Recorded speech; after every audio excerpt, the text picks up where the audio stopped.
À Milan, il y a 2 clubs de football, mais un seul stade, qui porte 2 noms.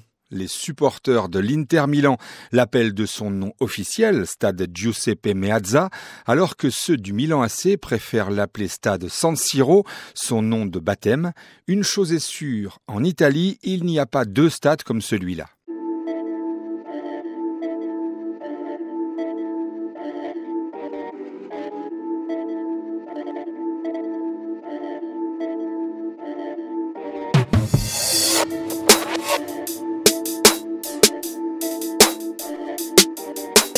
La construction du stade San Siro a débuté en 1925, au cœur du quartier de San Siro, qui a donc donné son nom à l'enceinte, tout près de l'hippodrome de la ville.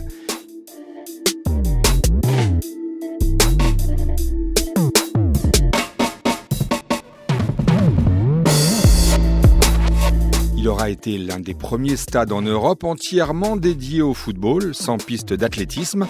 San Siro a été inauguré le 26 septembre 1926, comme une évidence, lors d'un derby entre le Milan AC et l'Inter.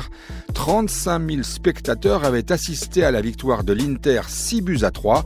À l'époque, San Siro était seulement le stade du Milan AC. L'Inter n'a commencé à y jouer ses matchs à domicile qu'en 1947.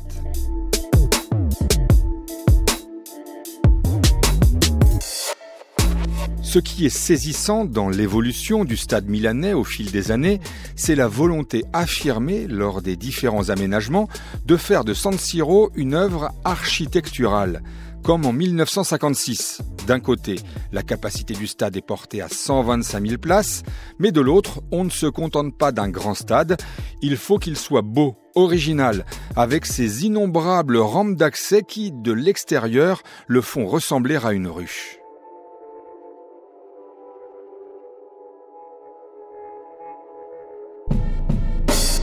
San Siro devient encore plus unique à la fin des années 80. Pour la Coupe du Monde 1990, que l'Italie doit accueillir, le stade est totalement relooké et modernisé. Pour 60 millions de dollars, 11 tours de béton sont installées pour supporter un toit qui donne à l'enceinte une acoustique rare et des surnoms qui le sont tout autant.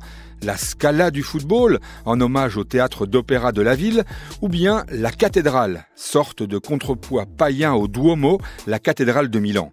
Le derby entre l'Inter et le Milan AC est d'ailleurs appelé le derby de la Madonnina, du nom de la sculpture de la Vierge Marie placée sur la plus haute flèche du Duomo.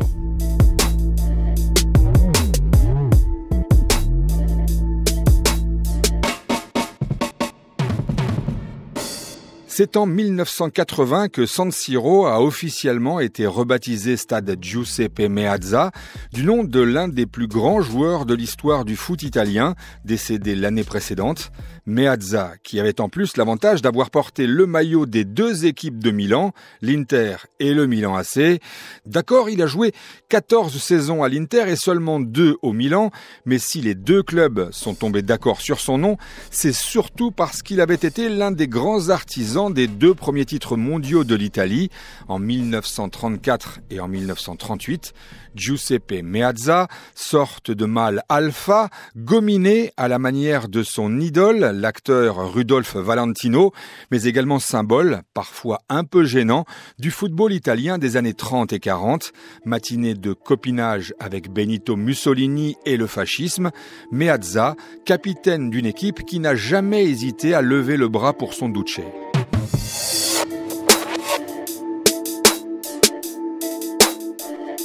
L'histoire de ce monument du football mondial aura été jalonnée de grands événements.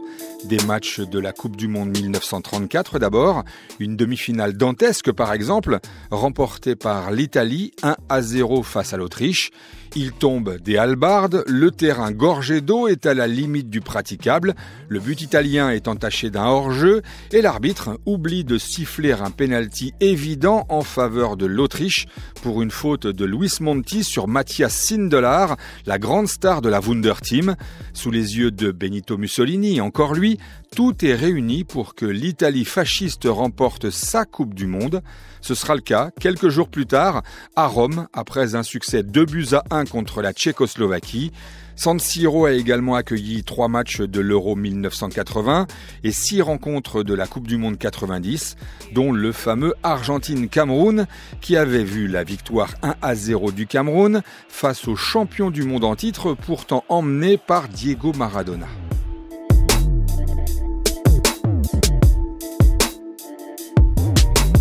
Les plus grands joueurs ont fait de San Siro leur jardin.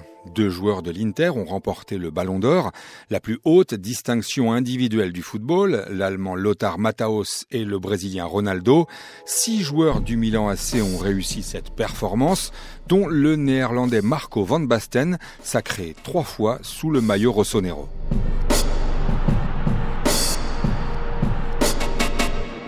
Impossible de parler de San Siro sans évoquer la famille Maldini.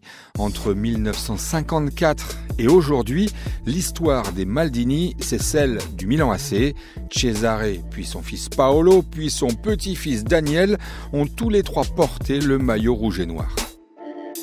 Il y a aussi parfois eu des affrontements fratricides dans la capitale lombarde, notamment à l'époque des frères Baresi, Franco et Giuseppe. De la fin des années 70 aux années 90, tous les deux étaient les capitaines emblématiques de leur équipe. Franco, idole du Milan AC et de San Siro, Giuseppe de l'Inter et de Giuseppe Meazza. Mais puisque Milan n'est pas Rome, même du temps des frères Baresi, le derby milanais n'a pratiquement jamais donné lieu à des débordements. On se chambre gentiment à coups de tifo dans le stade, on se moque une semaine avant et une semaine après le match, mais globalement tout cela se passe entre gens de bonne compagnie. La capitale italienne de la mode aimera toujours les bonnes manières.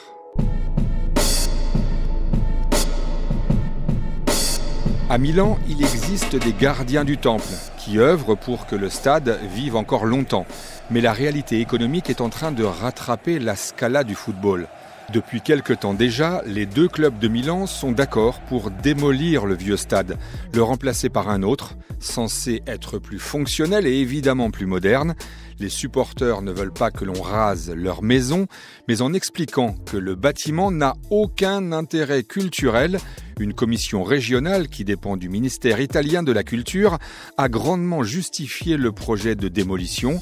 Quand on veut tuer son chien, on explique qu'il a la rage, mais Giuseppe Sala, le maire de la ville, lui, est favorable à une rénovation du vieux stade et il a fait une promesse. Quoi qu'il arrive, la cérémonie d'ouverture des Jeux Olympiques d'hiver de 2026 que Milan va accueillir aura lieu à San Siro.